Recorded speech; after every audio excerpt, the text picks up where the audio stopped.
খটখটিত বৰ্ণাঢ্য কাৰ্যসূচীৰে web portal public TV আছামৰ ৩য় বৰ্ষপূৰ্তি উদযাপন বুধবাৰে দিনজোৰা বৰ্ণাঢ্য কাৰ্যসূচীৰে বোকাজান মহকুমাৰ খটখটি হোটেল অভিনাশত কেক কাটি উদযাপন কৰা হয় মইনুল হুছেইন ওজাৰ মালিকাধীন ৱেব পৰ্টেল পাব্লিক টিভি অসমৰ ৩য় বৰ্ষপূৰ্তি অনুষ্ঠান। এই উপলক্ষে মইনুল হুছেইন ওজাই আধৰা অনুষ্ঠানৰ পৌৰোহিত্য কৰে দুলাল গগৈয়ে। সভাত মুখ্য অতিথি হিচাপে উপস্থিত থাকে কাৰ্বি আংলং জিলা প্ৰেছ ক্লাবৰ সম্পাদক দেৱজ্যোতি বৰা। আমন্ত্ৰিত অতিথি হিচাপে উপস্থিত থাকে বোকাজান প্ৰেছ ক্লাবৰ সভাপতি ৰঞ্জিত বৰা, AJYCPৰ কেন্দ্ৰীয় কাৰ্যনিৰ্বাহক জিতু ফুকন, ছাইদুল ইছলাম, খটখটি প্ৰেছ ক্লাবৰ সভাপতি আনন্দ টেৰাং, মনোজ চক্ৰৱৰ্তীকে প্ৰমুখ্য কৰি গণ্যমান্য ব্যক্তিসকল। সভাত অতিথিসকলৰ লগতে বিভিন্ন প্ৰান্তৰ পৰা অহা সাংবাদিকসকলক প্ৰশংসা পত্ৰ, স্মাৰক আৰু ফুলাম গামোচাৰে সম্বৰ্ধনা জনোৱা হয়।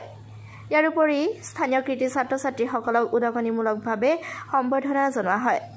মুখ্য অতিথিৰ ভাষণত কাৰ্বি আংলং জিলা প্ৰেছ ক্লাবৰ সম্পাদক দেৱজ্যোতি বৰাই ৩য় বৰ্ষপূৰ্তি উপলক্ষে পাব্লিক টিভি অসমৰ দীৰ্ঘায়ু কামনা কৰাৰ লগতে শুভেচ্ছা জ্ঞাপন কৰে।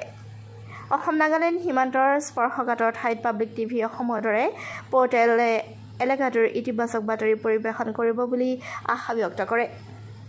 সাংবাদিকসকলে সহজ সৰল আৰু সাৱলীল ভাষাত বাতৰি পৰিৱেশন কৰি সমাজ ব্যৱস্থাৰ উন্নয়নৰ অংশীদাৰ হ'ব লাগে বুলি মন্তব্য কৰে। একোটা পৰ্টেল নিউজে বৰ্তমান সামাজিক মাধ্যমত প্ৰভাৱ বিস্তাৰ কৰাই নহয়, পৰ্যাপ্ত পৰিমাণৰ অনুসৰণকাৰীৰ জৰিয়তে একাংশ সাংবাদিকৰ সংস্থাপনৰ ব্যৱস্থাও কৰিব পাৰে এইবুলি কয় দেৱজ্যোতি বৰাই।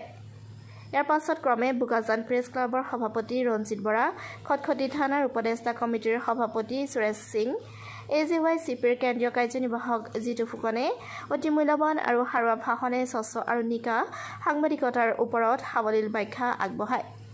আনহাতে অনুষ্ঠানৰ মাজতে কণমানি শিল্পীৰ দলে বিহু নৃত্য আৰু উৰিয়া নৃত্য প্ৰদৰ্শন কৰি দৰ্শকক আপ্লুত কৰে।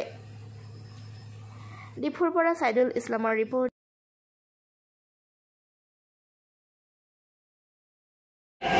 এই নতুন আইনকেইখনৰ ধাৰা কি, ইয়াৰ আইনী পানিছমেণ্ট কি হ'ব, এইবোৰ এতিয়াও বিশ্লেষণ হোৱা নাই কিন্তু ভালকৈ। গতিকে আমি সাৱধান হ'ব লাগিব। ইয়াৰ ইম্পেক্ট, আইনী ইম্পেক্ট কি হ'ব পাৰে। আমি সাধাৰণতে কি কৰোঁ, নিউজ এটা পালে আমি এৰি দিওঁ।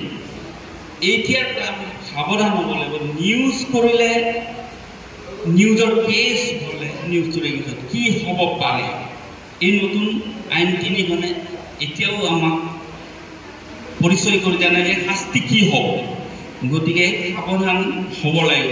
সাংবাদিকতাৰ সহজ পদ্ধতি, সেয়েহে বাতৰি কাকতৰ যিসকল সাংবাদিক আছিলে সেই সময়ত এখন বাতৰি কাকতত সাংবাদিক